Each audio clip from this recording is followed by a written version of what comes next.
우리가 하나님 말씀을 듣는 이유는 우리는 다 성경을 보지 않습니까? 그죠? 성경을 다 읽으시는데 왜 굳이 설교를 또 들어야 됩니까? 성경 말씀을 내가 읽으면 모르는 겁니까? 여러분 이렇게 이해를 하셔야 됩니다. 설교를 준비하는 설교자나 설교를 듣는 사람이나 기본적으로 알고 있어야 되는 중요한 지식이 있는데 그 지식이 뭐냐면 하나님의 말씀은 절대 텍스트의 표면 속에서 드러나지 않는다는 겁니다. 하나님 말씀은 그 텍스트 속에 의미로서 숨겨져 있습니다. 그래서 그 의미를 설교자를 통해서 하나님이 의미를 들춰내시고 선포하시고 가르치시는 것입니다. 그래서 우리가 설교를 들을 때 그냥 누구나 다 텍스트를 읽고 알 수 있는 내용을 가지고 만약에 설교자가 설교를 한다면 사실 그거는 듣는 청중을 무시하는 것이죠. 듣는 청중이 문맹이 아니잖아요. 글자 읽고 밖에 누구나 깨달을 수 있는 것이 하나님 말씀이라면 그건 애시당초 하나님 말씀일 수가 없습니다. 하나님 말씀은 감춰져 있습니다. 그 감춰져 있는 의미를 우리가 함께 파헤쳐내고 함께 깊이 들여다보기 위해서 이렇게 말씀을 듣고 또 저도 말씀을 열심히 준비해서 나누는 것입니다.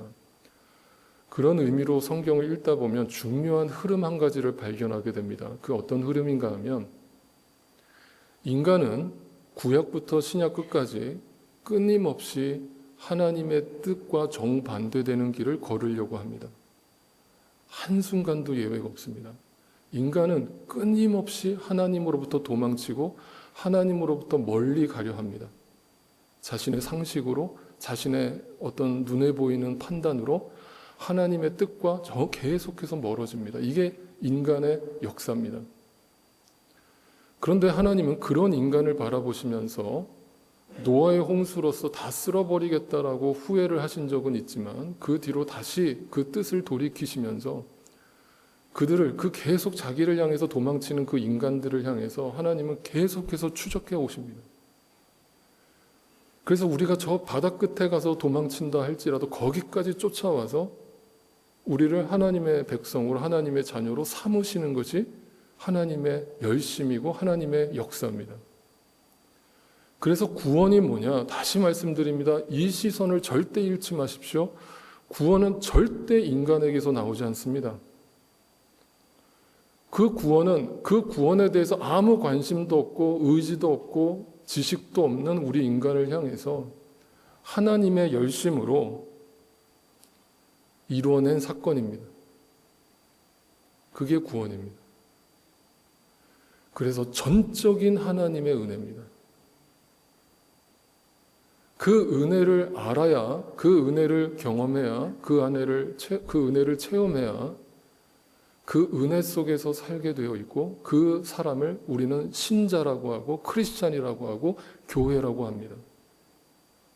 그 자들은 세상과 구별된 삶을 살기 시작하고 자신의 의지와 전혀 상관없이 자신의 삶에 크리스찬으로서의 교회로서의 열매를 맺어가며 그 열매를 통해 하나님께 영광을 돌리며 살게 되어 있습니다. 우리의 노력이 아닙니다.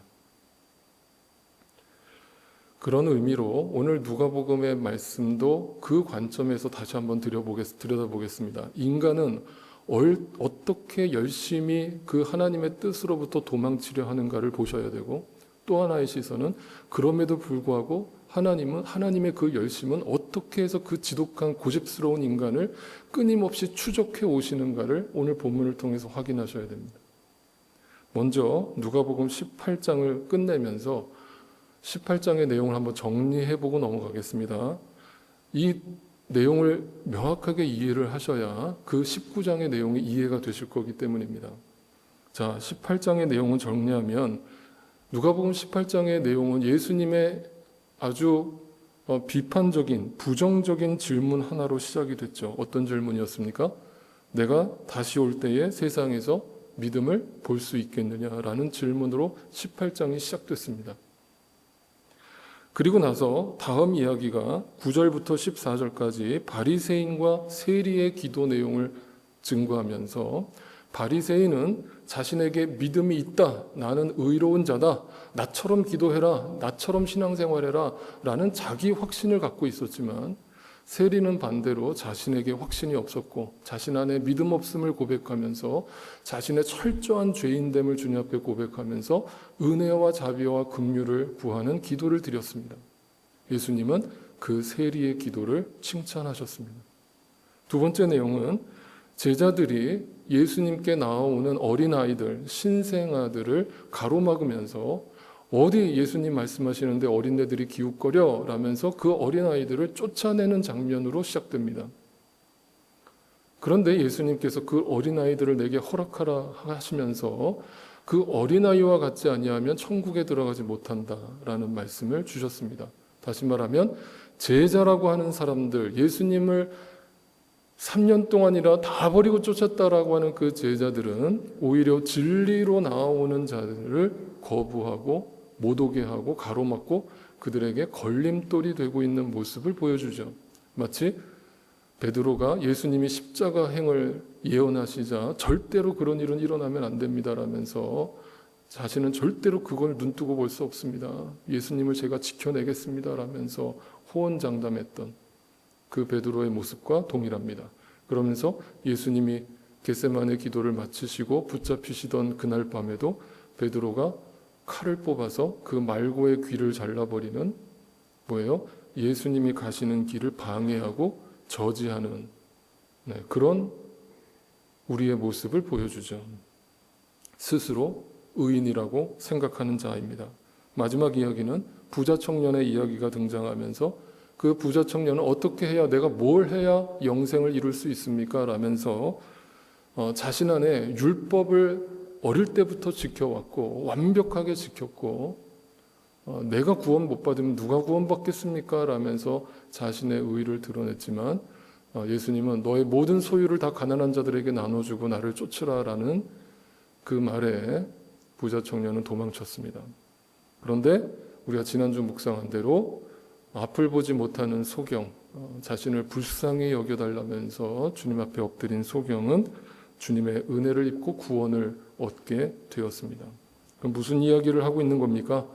이 누가복음 18장의 내용을 정리하면 이겁니다. 믿음이 있다라고 자부하는 자들과 나는 믿음이 없습니다라고 고백하는 자들의 대립입니다.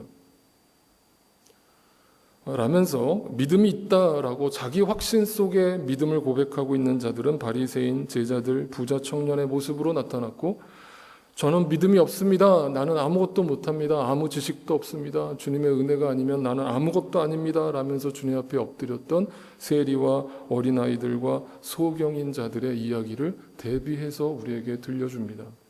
이 중에서 누가 구원받았다는 겁니까? 믿음이 없다라고 주님 앞에 자신을 낮췄던 자들을 주님의 은혜로 구원하셨다. 그러나 나는 열심히 믿고 있다, 나는 잘 믿고 있다, 나는 다 한다, 나처럼 믿어라 라면서 자기 의와 율법적 행위를 강조하고 있었던 자들은 전혀 구원에 이르지 못했다.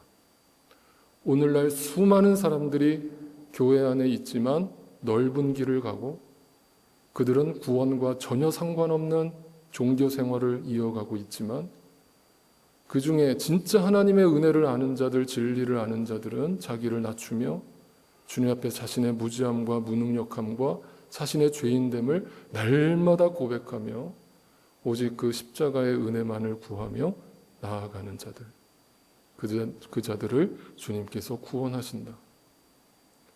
이것이 복음입니다. 오늘날 교회의 모습과 한번 비교해서 생각해 보십시오. 오늘날 교회의 모습을 보면 성경이 이야기하고 있는 이 모습과 얼마나 닮아 있다고 생각하십니까?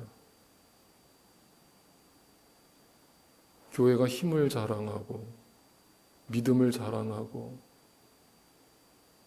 그것이 마치 하나님의 영광이고 하나님의 역사인 것처럼 사람들을 호도하고 속이고 사기치고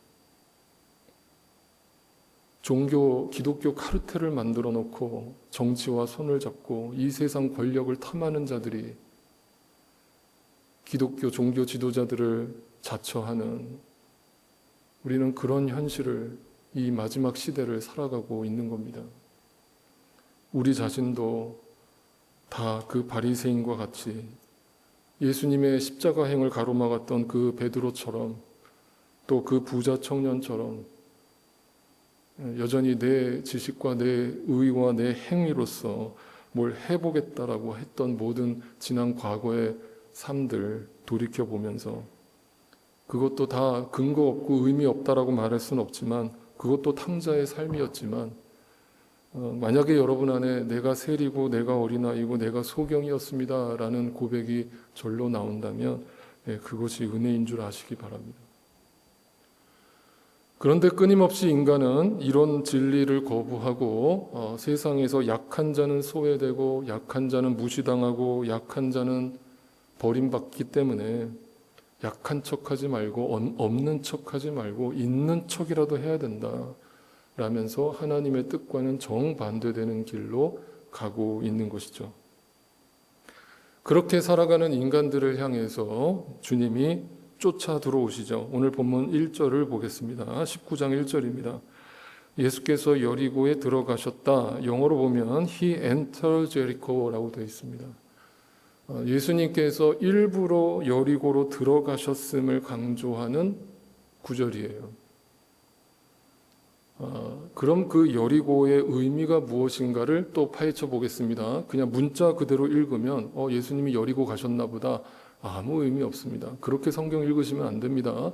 도대체 이게 왜 여리고를 가셨는가? 지도를 먼저 살펴보시죠. 여리고가 어디에 있습니까? 네, 여기 가까이 보시면 예루살렘이 여기가 있습니다. 산 속에 있죠. 예루살렘은 산 중턱에 있습니다. 해발 500m 정도 위치에 있습니다. 높은 곳이에요. 제일 높은 곳입니다. 그런데 여리고는 바로 요단강 옆에 위치하고 있죠. 굉장히 지대가 낮아요. 그래서 여리고로 갔다라고 하는 것은 아주 가파른 절벽을 내려가야만 내려갈 수 있는 도시였습니다. 그래서 사람들은 여리고로 잘 가지도 않았고 여리고에 사람들이 사는 것도 흔치 않은 일이었습니다.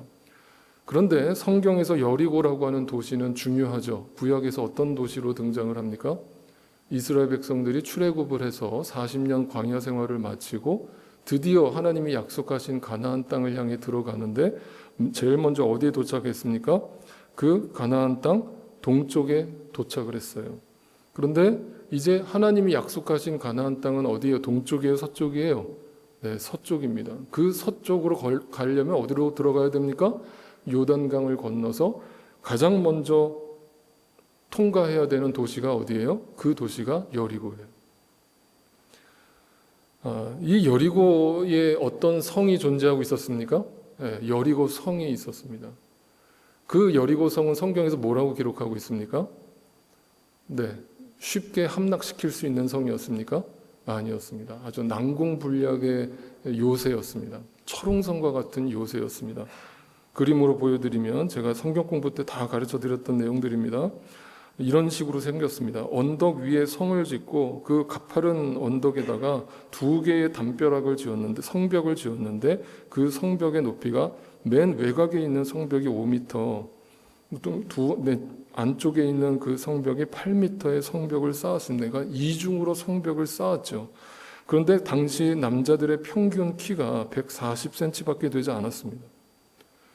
그러니까 이 작은 사람들이 이 높은 담벼락을 2번이나 넘어서 가는 일은 당시 전쟁 기술로는 불가능에 가까운 일이었고, 그래서 당시의 전쟁에서 이 여리고성은 난공불락의 요새였습니다. 철옹성과 같은 요새였습니다. 절대로 무너지지 않을 요새였죠. 그 요새를 어떻게 무너뜨렸습니까?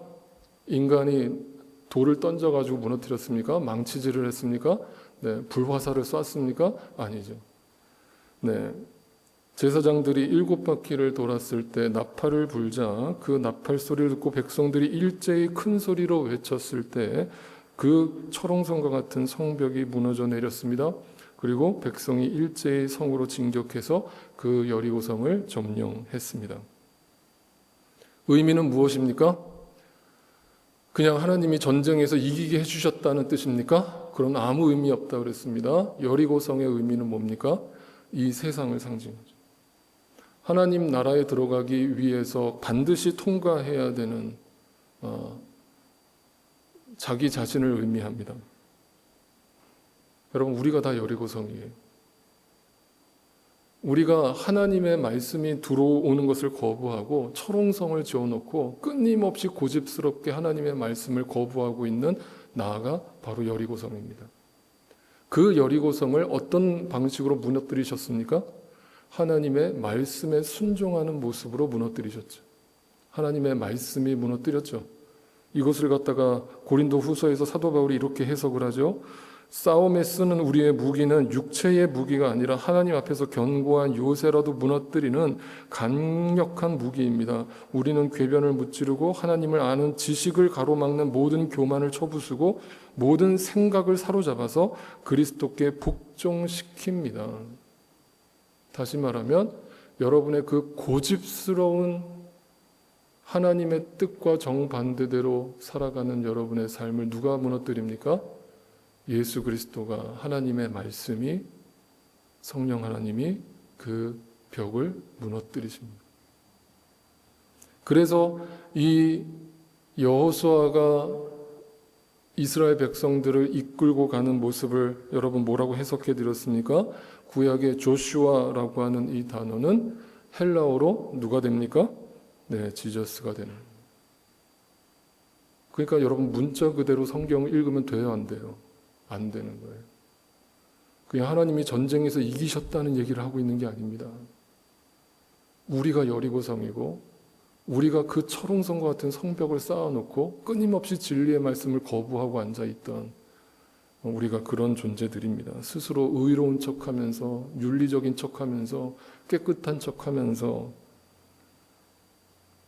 그런 우리에게 예수님이 오셔서 말씀으로써 우리의 상식과 우리의 자아를 무너뜨리시는 겁니다. 이게 하나님의 권능입니다. 이게 하나님의 능력입니다. 이게 하나님의 말씀의 권세입니다. 하나님이 하시는 일입니다. 그래서 예수님께서 18장 31절에서 이렇게 예언하신 바가 있습니다. 12제자를 불러놓으시고 그들에게 이렇게 말씀하시죠. 보아라, 우리는 예루살렘으로 올라가는데 인자를 두고 예언자들이 기록한 모든 일들이 무슨 일들이에요? 구약의 모든 내용들이 예수 그리스도를 통해서 이루어질 것이다. 완성될 것이다. 그 여리고성의 이야기도 결국 다 예수 그리스도를 예언하고 있는 내용이었다라는 것을 말씀하고 있는 거예요. 자, 그러면 이제 오늘 본문의 이야기가 단순히 한 삭개오라고 하는 사람이 예수님을 만나서 뭔가 변화된 삶을 살았다는 윤리적인 얘기를 하고 있는 게 아니라는 것을 여러분이 아셔야 됩니다. 오늘 본문의 내용을 이제 들여다봅니다. 삭개오라는 사람이 등장하죠. 성경에서 어떤 인물을 등장시키면서 그 인물에 대해서 설명을 할 때 그 인물의 이름의 뜻을 설명하는 방식도 있고 또 그 인물이 가지고 있었던 상황을 설명하면서 그 사람의 존재를 등장시키는 이유를 설명하는 그런 성경을 우리는 보게 됩니다. 자, 삭개오라고 하는 사람을 어떻게 성경은 소개하고 있는가를 들여다보십시오. 뭡니까? 그는 어떤 직업을 갖고 있었어요? 세리였는데 세리도 그냥 세리가 아니라 세리의 장입니다. 자, 이제 우리는 귀가 따갑게 들었습니다. 성경에서 세리는 좋은 사람이에요? 나쁜 사람이에요? 네, 아주 죄인 중에 죄인이에요. 그런데 그 죄인 중에 죄인인 세리도 나쁜 인간인데 그 세리의 장이었습니다. 삭개오는 리더였어요. 그러면 이 사람은 당시 사람들이 다 알아요? 몰라요? 주변에 있는 이스라엘 사람들이 국민들이 다 알아야 몰라요? 아는 사람이죠. 이름만 대면 다 아는 사람이죠. 그리고 그 사람의 못됨과 죄악됨과 포악한 삶을 누구나 다 아는 인물, 그런 사람이 바로 삭개오의 이름으로 등장하죠. 그리고 그는 부자였어요. 어떻게 세리가 부자일 수 있습니까? 그 방식을 우리는 알죠.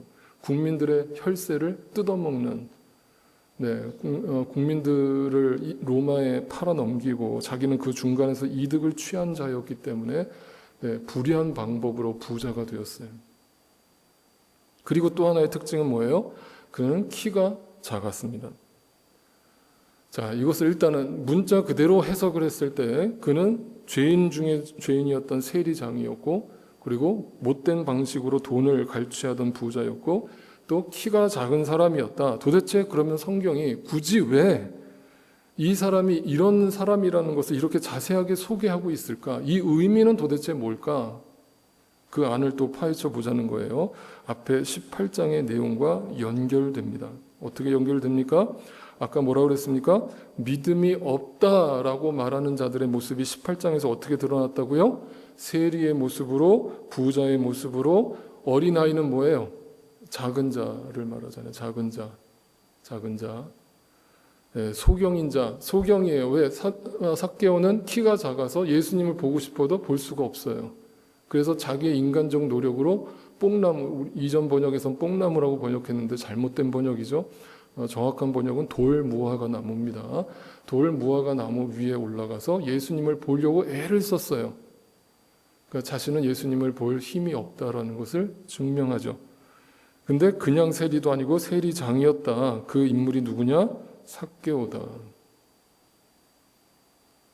그러니까 18장에서 아무런 구원받을 만한 자격도 없고 근거도 없고 도대체 이런 사람이 천국 갈 수 있냐라고 할 만한 사람을 19장에서 등장시킨 인물이 누구예요?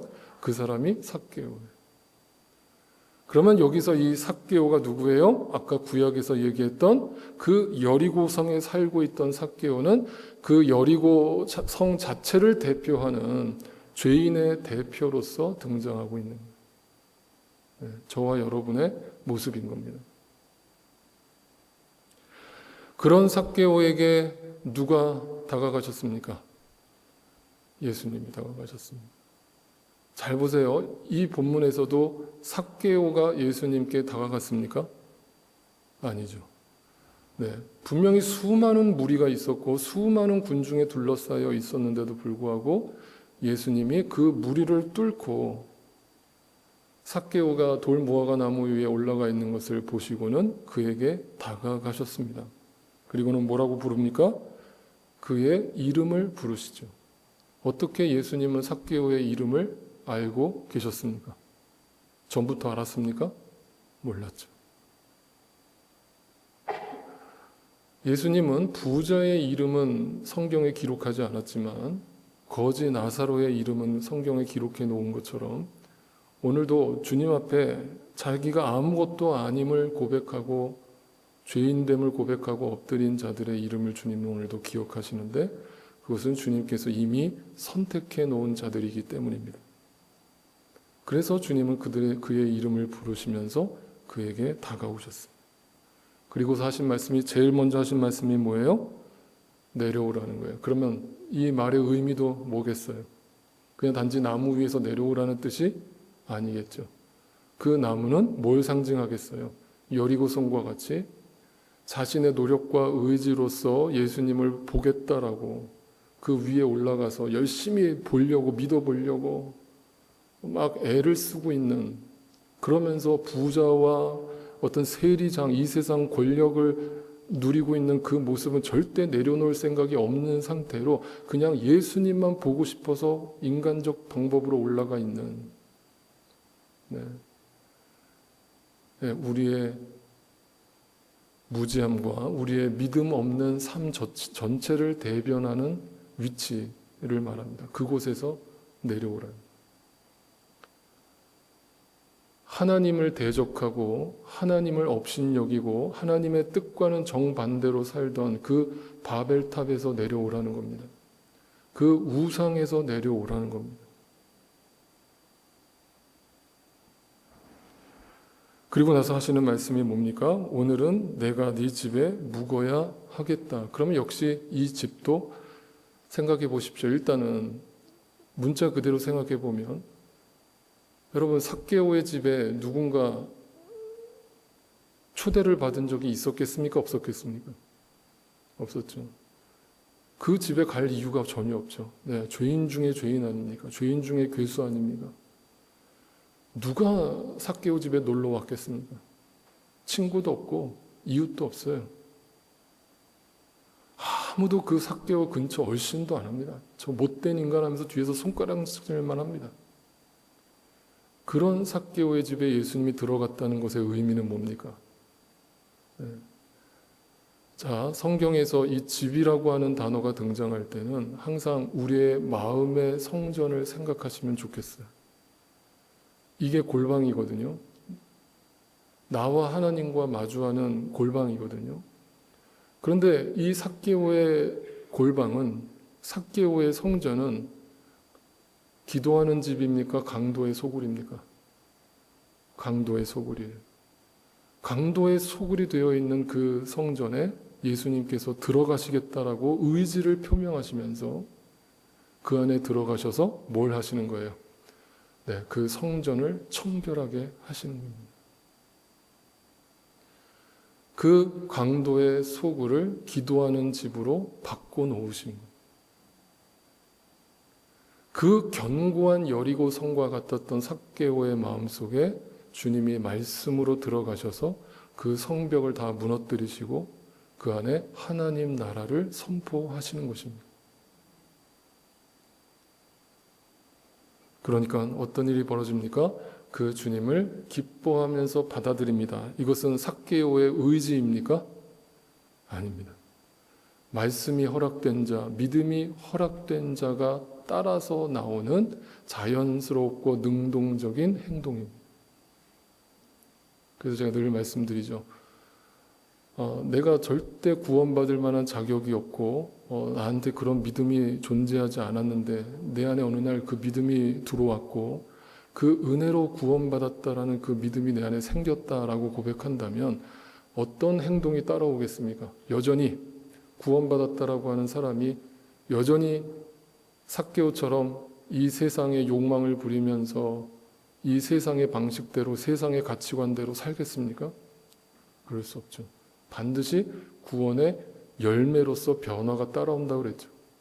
그래서 다시 기억하십시오. 구원은 행동의 변화는 어떤 구원의 조건이 아니라 구원받은 자의 열매로서 행위가 따라오게 되어 있는 거죠. 그것이 교회의 삶이고 그것이 크리스찬의 삶이기 때문입니다. 자, 삭개오라는 절대로 구원받을 만한 자격도 없고 어떤 전혀 근거도 없는 한 인생이 주님의 은혜로 일방적인 주님의 추적 속에서 쫓아 들어오시는 그 예수님의 은혜로 구원을 받게 됐습니다. 그러면 그 주변에 그 진리를 알고 있는 사람들이 다 함께 박수를 쳐주고 기뻐해야 되는 게 맞지 않습니까? 7절을 보십시오. 그런데 사람들이 어떻게 반응합니까? 모두가 수군거립니다. 이 사람들은 믿지 않는 자들이죠? 교회 바깥에 있는 사람들이죠? 아닙니다. 여러분, 정말 무서운 얘기 좀 하겠습니다. 여러분, 교회 공동체가 다 함께 말씀에 눈을 뜨지 않고 다 함께 말씀을 공유하지 않을 때 무슨 문제가 발생하는 줄 압니까? 그 말씀을 확인한 자들이 저 사람은 하나님께서 부르셨고 저 사람을 살리는 것이 하나님의 뜻입니다라고 그걸 바라보는 자들이 있고 저 사람을 반드시 교회가 포용해야 되고 받아줘야 되고 품어줘야 됩니다라고 선포할 때 그걸 보지 못하는 교회 안에 있는 믿는다라고 착각하는 자들이 그걸 반대합니다. 어떤 이유로 반대합니까? 그가 더럽다는 거예요. 그는 우리랑 같이 어울릴 사람이 아니라는 거예요. 그 사람은 교회 다닐 사람이 아니라는 거예요. 라면서 은근슬쩍 대놓고 얘기 안 합니다. 이 장면처럼 수군거립니다. 뒤에서 수군거립니다. 저 사람 왜 왔어? 라는 시선으로 교회 안에서 왕따를 당한다는 사람들의 이야기를 제가 종종 듣습니다. 저희 교회 얘기가 아니고 제가 상담할 때 듣는 얘기들입니다.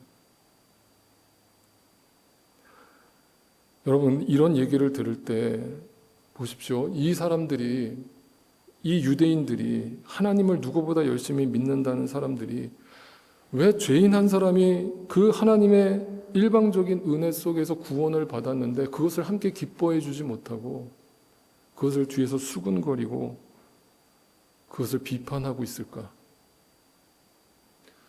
그들의 시선은 뭔가 하나님의 말씀을 잘못 배웠기 때문인데, 이래서 하나님 말씀을 배우는 것이 중요하다는 것입니다. 잘 배우는 것이 중요하다는 것이죠. 잘못 배웠다라는 것은 누군가가 잘못 가르쳤다는 거죠. 마태복음 23장을 가보세요. 율법 학자들과 바리새파 사람들아, 이 위선자들아, 너희에게 화가 있다. 너희는 개종자 한 사람을 만들려고 바다와 육지를 두루 다니다가 하나가 생기면 그를 너희보다 배나 더 못된 지옥의 자식으로 만들어버린다. 그러니까 하나님 말씀 가르치는 게 두려운 거예요. 제가 여러분을 지옥 자식 만들까 봐 두려운 거예요. 저 혼자 지옥 가는 건 아무 문제 없어요. 잘못 가르쳤기 때문에, 저와 같은 목회자들이 말씀을 잘못 풀었기 때문에 교회 안에 있는 사람들을 향해서 그 잃어버린 자, 하나님이 기뻐하시는 그 잃어버린 자가 교회를 찾아왔는데 그 영혼을 주님의 뜻 가운데로 이끌지 못하고 오히려 내쫓아버리는 이런 복음의 걸림돌이 되어서 살아가는 인생이 있다면, 여러분 정말 하나님 앞에서 제가 감히 권면드립니다. 하나님 앞에 회개하십시오. 우리 교회는 그런 분들 안 계시리라 믿지만, 한 영혼을 실족하게 하는 일은 무서운 일입니다. 이 삭개오가 구원받은 사건 속에 감춰져 있는 대다수의 유대인들이 그 삭개오의 구원을 기뻐하지 못했다라고 하는 이야기는 오늘 우리에게도 경종을 울리는 메시지라고 할 수 있습니다. 자, 그러면서 삭개오가 변화되었다라는 것을 이렇게 예수님 앞에서 고백하죠. 어떤 고백입니까? 내 소유의 절반을 가난한 사람들에게 나누겠습니다. 이것도 문자 그대로 읽겠습니다. 4배나 갚겠다. 토색한 적이 있다면, 토색했다는 것은 사기를 쳤다는 건데, 삭개오는 사기를 쳤죠. 그거를 4배나 갚겠다. 당시 율법으로는 남의 것을 빼앗거나 사기를 쳤을 때는 그 원금의 5분의 1을 갚도록 되어 있었습니다. 그러니까 그 율법보다 몇 배나 더 갚겠다. 이것은 뭘 의미하는가? 삭개오의 진심을 의미합니다. 삭개오는 그냥 허튼 소리로 내가 이렇게 변화됐습니다라고 사람들 앞에서 칭찬받으려고 간증하는 척한 게 아니라 진짜 예수님으로 말미암아, 말씀으로 말미암아 자신의 삶이 변화되었음을 고백한 것이죠. 다시 말하면 그 안에 여리고성이 무너진 겁니다. 그리고 그 삭개오의 자아가 복음 앞에, 말씀 앞에 죽은 겁니다. 그럴 때 나도 모르게 내 삶의 찬양과 변화된 삶으로서 주님께 영광 돌리는 삶이 시작되는 겁니다. 다시 한번 보십시오. 18장에서 믿음이 없다라고 고백했던 그 세리와 부자와 어린아이, 소경인자, 그 자가 바로 삭개오다라는 것을 성경이 얘기하고 있다고 했습니다. 그런데 이 믿음이 없다는 말을 다른 말로 바꾸면 자격이 없다는 뜻이라고 했죠. 전혀 구원받을 만한 자격이 없는 삭개오를 주님이 구원하셨는데, 그 삭개오라고 하는 이름의 뜻이 뭘까요? 네, 놀랍게도 의로운 자라는 뜻입니다. 그래서 예수님이 그의 이름을 불렀죠. 그것은 현재형으로 쓰여진 것이 아니라 장차 그가 누구에 의해서, 예수에 의해서 의로운 자가 될 사람이라는 것을 그 삭개오의 이름을 통해서 드러내고 있는 것이죠. 그것의 다른 이름은 바로 신자라고 할 수 있고 크리스찬이라고 할 수 있는 것입니다. 그래서 여러분, 우리가 꼭 집사님이라는 직분을 받지 않아도, 장로님이 되지 않아도, 권사님이 되지 않아도, 여러분, 우리에게 가장 큰 어떤 자부심은 뭐예요? 네, 신자가 되었다는, 크리스찬이 되었다라는, 그것에 합당한 삶을 살아갈 우리의 이제 남은 삶이 우리에게 주어져 있는 것입니다. 그래서 오늘 말씀의 결론 10절이 어떻게 끝이 납니까? 이 모든 이야기, 18장부터 시작된 이 모든 이야기의 결론으로서 예수님이 10절이 이렇게 끝내고 있죠. 인자는 잃은 것을 구원하러 왔다. 너희는 절대 99마리가 아니다. 너희가 바로 잃어버린 한 마리다. 너희는 절대 장자가 아니다. 너희가 바로 탕자다. 너희는 절대 에서가 아니다. 너희가 바로 야곱이다. 너희는 절대 11명의 아버지 말에 순종하는 의로운 11명의 형제들이 아니라 지지리도 말 안 듣고 채색 옷 입고 형들을 조롱하던 그 요셉이다.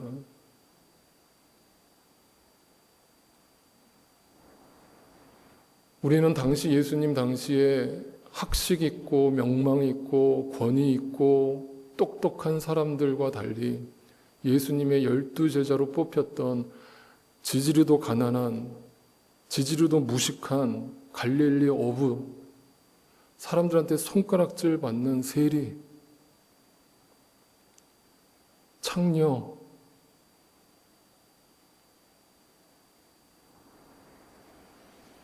이런 사람들이 모여서 그 은혜로 구원받았음을 주님 앞에 고백하는 곳이 교회인 것입니다. 이 말을 다른 말로 바꾸면 인자는 자격 없는 자를 찾아 구원하러 왔다.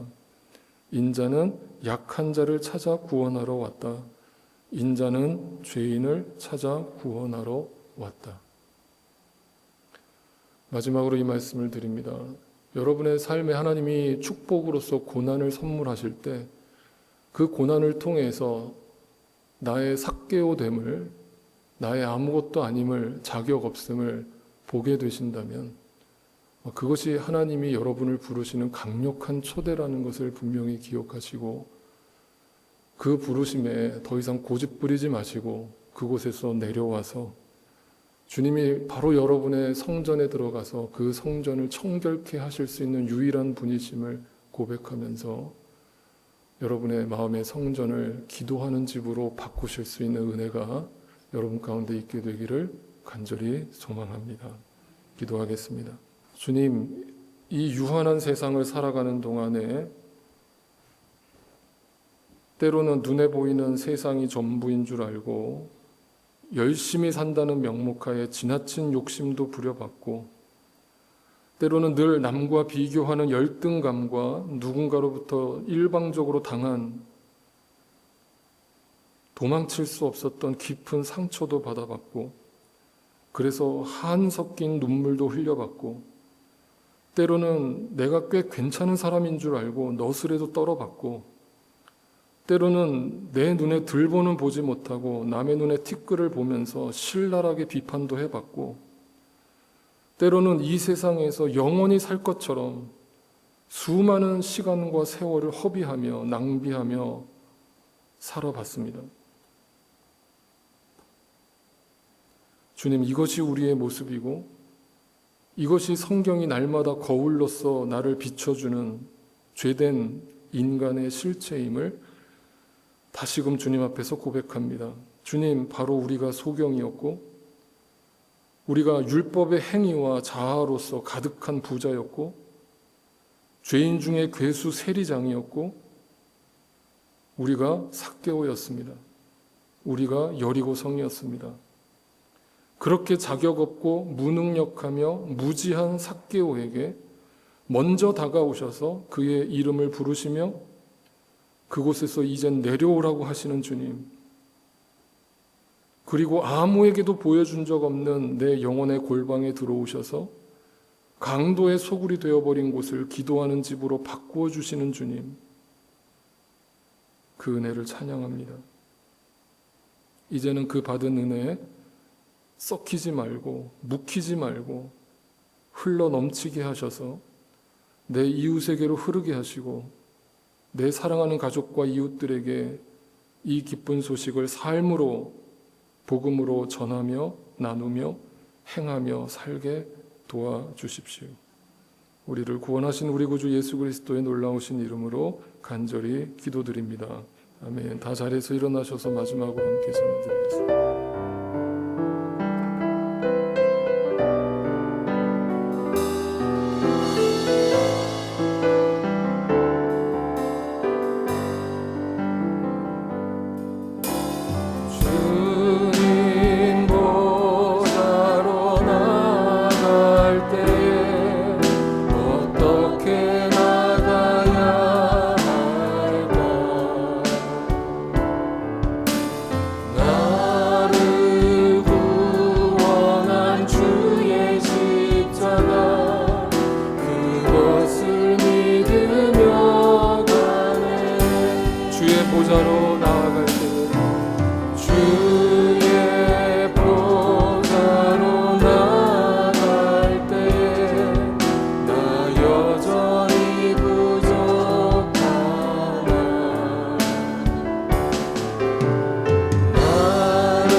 십자가의 보혈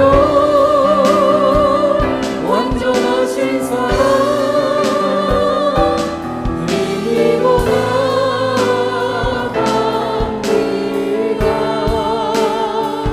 십자가의 보혈 완전하신 사랑 힘입어 예배합니다.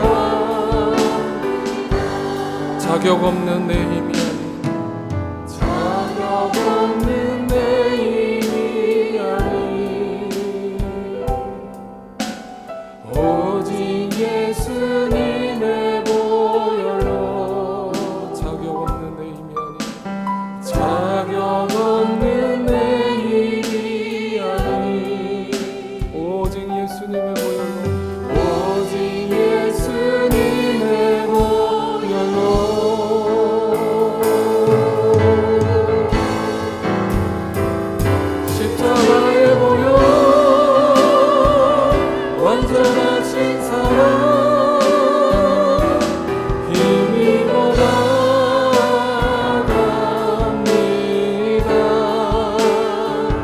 십자가의 보혈 완전하신 사랑 힘입어 예배합니다. 목소리로 사랑합니다. 십자가의 보혈 십자가의 보혈 완전하신 사랑